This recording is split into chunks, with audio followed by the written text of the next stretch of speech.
This video will show you how you can generate automatic captions using AI in Canva.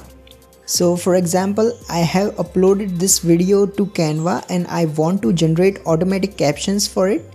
So all I have to do is simply click on this apps option in the left side and then search for captions. Now it will show several options. You simply need to select this captions and then select generate captions.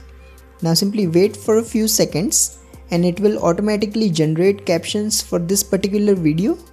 So if I play the video, it will now show the captions in real time. So these are pretty accurate. Now I can move these captions anywhere where I want. So I can resize this caption from here, or I can also move it to a different location. I can use all these options to customize the caption. If you find this video useful, please don't forget to like and subscribe to Glitch Guru.